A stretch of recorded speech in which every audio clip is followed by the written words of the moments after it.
Hello, hello, and welcome back to the Aligned Human Project podcast, where consciousness meets creation and alignment becomes a way of life. I'm your host, Dawn Elgin, and today we're stepping into the heartbeat of this entire project, coherence. So, what it means, why we lose it, how do we restore it, and how coherence inside one human has the power to shift homes, workplaces, and entire communities. Because the truth is this: we're not suffering from a lack of information, we're suffering from a lack of integration, a lack of coherence between what we think, what we feel, and how we live. And that fracture, the split inside of us, is what creates separation in our relationships, dysfunction in our organizations, and division within society. Today's episode will take you on a journey through how separation forms inside the individual, how inner incoherence spills into marriages, families, and partnerships, how this fragmentation shapes leadership, culture, and business, and how the field responds to the coherence or incoherence of one human. And then how the alignment practice and the 12 laws of field and form bring everything back into harmony. This is a big one, a foundational episode, a recalibration. So stay with me. Welcome to the Aligned Human Project podcast, where consciousness meets creation and hustle gives way to harmony. I'm Dawn Elgin, contrarian soul guide, spiritual CEO, and founder of Practical Spiritualism. This is a space where we explore what it truly means to be human, aligned, awakened, and in flow with the field of life itself. Together, we'll bridge science and spirit, energy and embodiment, purpose and prosperity, so you can remember who you are beneath the programming and reclaim the power to create in full alignment with your soul. Because the next evolution of humanity isn't out there, it's in here. This is the Aligned Human Project. Okay, let's begin. Every separation in the world begins with the separation inside the individual, not because we're broken, but because we were conditioned away from ourselves. From childhood, we were taught to override the body, to suppress emotion, silence intuition, and perform instead of feel. We start living from the mind, from the outside in, and not from the soul, and certainly not into coherence. So internal separation looks like saying yes when your body says no, or vice versa. Thinking one thing, but feeling another. Abandoning yourself to stay light. Disconnecting from the body, dissociation. Overriding intuition for logic. Living on autopilot instead of awareness. And reacting from the pain body instead of from presence. This is the fracture, the split, the root cause of almost everything, every form of suffering. When we are incoherent inside, the field around us echoes the chaos. We track misaligned relationships, unstable environments, and the situation that reflect our internal discord. Coherence begins when we stop trying to fix ourselves and start returning to ourselves. This is a remembering practice, and that's where the alignment practice comes in. We pause, we take a conscious breath. In through the nose, maybe sighing it out. And then we notice the emotions, the tension, the sensations that we're going through. And then we align. Who do you want to be in this situation, in this moment? This is how we start closing the gap. The moment that you disconnect from yourself, you also disconnect from others. Here's how inner incoherence plays out relationally. First, the trigger loop. Your wound meets their wound. Your unspoken needs meet their unspoken expectations.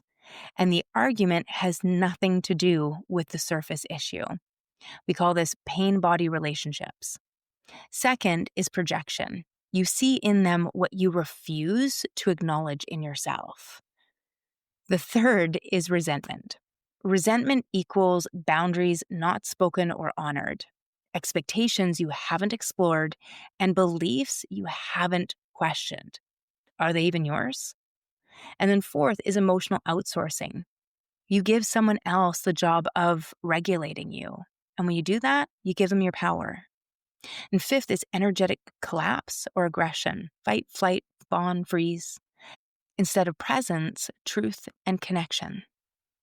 Coherence in relationships looks like truth without harm, boundaries without fear, letting go of expectations, beliefs grounded in your truth, love without self-abandonment, accountability without shame, repair over resentment, presence over performance, listening without defensiveness. When one person in a relationship becomes coherent, the entire dynamic in that relationship starts to shift. You cannot argue with someone who is completely rooted in presence. You cannot manipulate someone rooted in sovereignty. You cannot destabilize someone aligned with their soul. Coherence is power in relationships, not dominance, clarity. So, what about in business? How does incoherence shape leadership and culture? We have a crisis of leadership, not because leaders lack skill, it's because they lack coherence. Incoherent leadership looks like reactivity, mood-based decision-making, enforcing rules they don't live, burnout disguised as productivity. Here's your badge of honor. Control instead of clarity, emotional immaturity hidden behind the title, fear-based culture, confusion at the top causing chaos at the bottom. When leaders are incoherent, organizations fragment. When leaders are coherent, cultures start to stabilize. And this is where field and form becomes really a blueprint for leadership. The law of becoming. Leaders are always creating culture. The law of reflection. Their inner world shapes the tone of the team. The law of power. Presence stabilizes the room. The law of authorship. Well, decisions matter. The law of flow. Alignment beats control every time. The law of dominion. Accountability, it builds trust. The law of return. Teams grow in cycles. The law of oneness. Unity is the goal, not competition. The law of alignment. Coherent intention creates coherent action. The law of devotion. Service amplifies impact. The law of paradox. Contradiction is part of growth. What's small looks big, what's big looks small. And the law of divine intelligence. Guidance is always available. Coherent leadership is not soft, it's not permissive, and it's not passive. Coherent leadership is precise, grounded, and deeply powerful. This is alignment operating system. This is the shift organizations are craving without having language for it. So what is the collective impact of one coherent human? Let me say something truthfully and directly. Humanity will not heal from the top down. Sorry. It will heal from the inside out. One coherent human at a time. When one person becomes coherent, families shift, marriages soften, relationships deepen, and teams stabilize. Communities harmonize. The field, that energetic field, recalibrates. It's not a metaphor, it's measurable. The HeartMath Institute's work in heart-brain coherence shows that a single coherent individual affects the electromagnetic field all around them. Measurable. Michael Singer teaches that surrender dissolves resistance and restores flow. Quantum science confirms that coherence amplifies influence. When you are coherent, the people around you feel safer, calmer, more regulated, more open, and more aligned. You become a tuning fork for truth. This is the aligned human.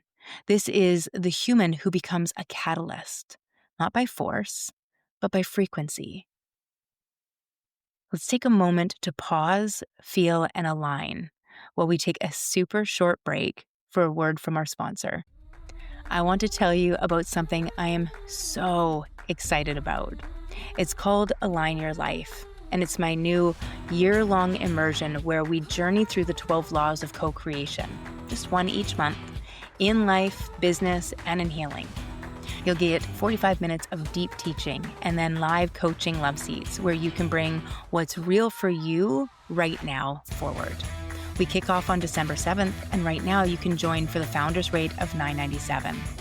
And if you're feeling called but want to get just a taste of my work first, check out the Aligned Oracle Guidance 3-pack. 3 powerful, intuitive sessions to bring you back into coherence. All the links are below. Let's align your life together. Welcome back. We are talking about all things coherence today. We have looked at how it shapes our relationships, business, culture, and community. With all that, how do we return to coherence? Coherence is not something you achieve, it's something you practice. Every day, in small moments, in micro adjustments. So here are 5 pathways of return. 1. Nervous system coherence. Regulate first, respond second. So a deep breath, nice and slow, and we drop into presence. 2. Emotional coherence. Feel the emotion. Let it move. Don't make it your identity. It takes 90 seconds for the lifespan of an emotion when we don't resist or grab. Let it go. 3. Mental coherence. Align the mind with truth, not story. Thoughts become architecture. Set intentions. Who do you choose to be? And then start living from there. 4. Energetic coherence. What you transmit, you attract. What you embody, you amplify. What energy are you bringing into your interactions in the world today? 5. Spiritual coherence. Remember, you are not doing this alone. You are partnered with the field. You are an aspect, an eternal spark of creation itself. This is coherence. This is alignment. And this is the practice of living as an aligned human. Let's feel this into life with an embodiment practice. So, go ahead and place one hand on your heart and one hand on your belly. Give the caveat unless you're driving. Maybe you close your eyes or soften the gaze, and then you just inhale, nice and deep, all the way down into your pelvic bowl. Pause. And now exhale long and slow. And then just whisper, I return to myself. I return to coherence. I return to truth. You start to feel the inner shift. Feel yourself re-enter your body. Feel how quickly you can come home. This is your power. This is your alignment. This is your path to the aligned human. Remember, pause, take a conscious breath, feel, be present with yourself, and then align with who you choose to be. I see the light in you, and it's freaking brilliant. And I can't wait for you to embody your truth. You are not here to fix yourself. You are here to remember yourself. Because when you align with your truth, everything else begins to align with you. If this episode sparked something inside you, hit follow or subscribe and share it with someone walking their own path of awakening. And if you're ready to go deeper, you'll find free resources, programs, and community spaces waiting for you at practicalspiritualismco.com. Remember, alignment isn't a place you reach. It's a practice you live. So keep pausing, keep feeling, keep aligning. You are the field. You shape the form.